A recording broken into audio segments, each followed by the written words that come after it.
I have been thinking about bravery recently, particularly bravery as what my friend Candice described as that little voice that is always there. A little voice that is always there. It's calling us to go further into territory that we've never been before, to be courageous, to be curious, and ultimately, I think, amongst being afraid, um, to go after something or make some sort of decision that is ultimately for our own betterment.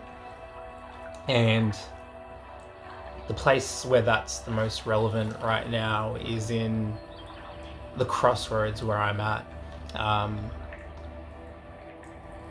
the crossroads I've been before, which is ultimately about saying goodbye to all the comforts that I currently find myself around, for the sake of that challenge, the growth, um, and learning. I currently work a pretty safe government job,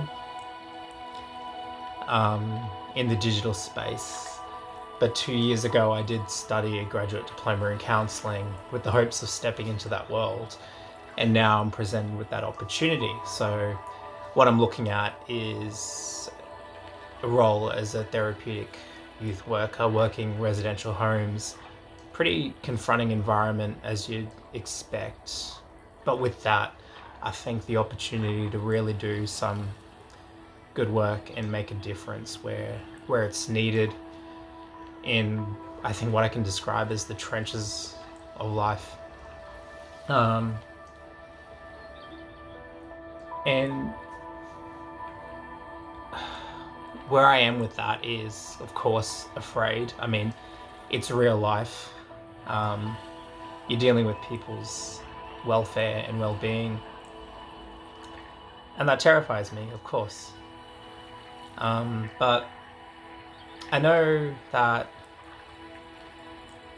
what I'm doing is brave, and what I stand to gain is worth taking the risk. And part of me working through this process has been just to look at where I've been brave before. And I don't know how many people watching this would necessarily know my story. I know my story. When I was 26, I had the opportunity to leave the life that I knew, Brisbane, which is actually where I am right now, and everything I knew here, to go spend a year overseas in the small island of Tonga in the South Pacific. And up to that point, I had never left Brisbane on a long-term basis. I'd never lived outside of where I knew, so that was huge. And then I did the same thing with Sydney the year after, and then after that chose to do it again, where I landed in Melbourne, and things have really kind of blossomed for me there. And I'm reflecting on all this because I think we forget, while we are being afraid, that we've dealt with newness before. I think we can all think of the time we were doing something for that first time, and the first time always comes with a bit of fear, no matter what it is. And it doesn't matter how old we are or how experienced we are, we're going to encounter new things, and those first time fears will always be there. But it's helpful to look back and be like, okay, I've been in this position before, and what did I do? I went ahead anyway, or I took calculated steps, or I asked for support, or I went ahead. And I think doing that has just been really empowering, and it has been empowering in this instance. You know,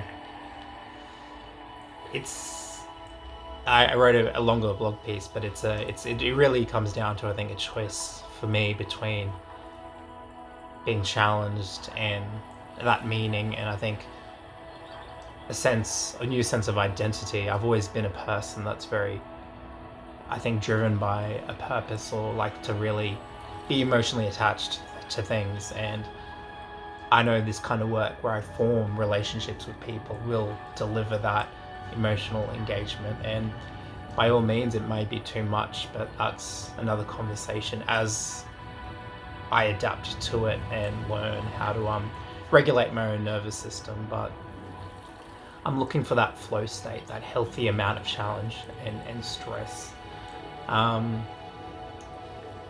to work with, I think, my natural given traits. We all have natural tendencies and ways of being that are really, I think, the most pronounced as when we're a young person. And then we go into different environments and we change and we kind of wear masks to fit into different groups or societal mechanisms like, office life. And I remember my first job, 22, going and putting on the shirts and the tie and acting all proper, and then not being able to say certain things I normally would, and there was a big adjustment to that. But as I've gotten older, I've just gone, I'm done with a lot of that bullshit, and life's not worth living if I can't bring out my full self or be how I am within reason.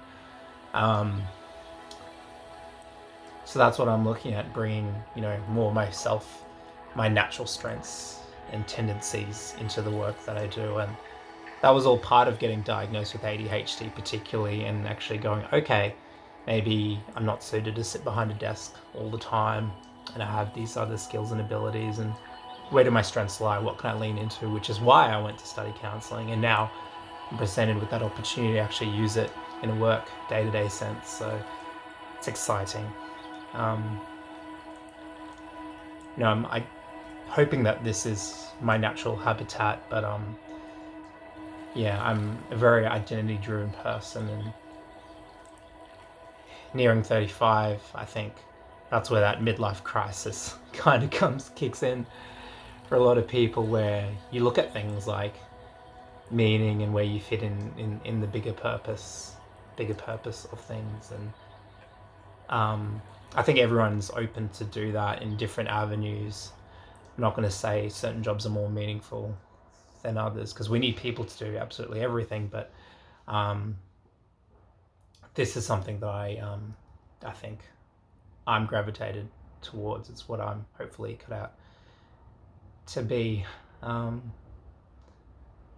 because I've done away, with a lot of the identities or the faces that I wore when I was younger, particularly about, the whole, everything related to fitness and that persona and that character. And for so long, my goal was about accomplishing fitness goals, but then that was all part of being young and seeking validation through the ways that I conditioned to believe were meant to be and is desirable. But now I'm looking at other things, and this is a new way to define myself, as I have been, as I've moved into my art and creativity as well. So it's exciting times ahead. And I think the thing with being brave is that we want to normalize that feeling of also being afraid while we are being brave, and normalize that we don't have to have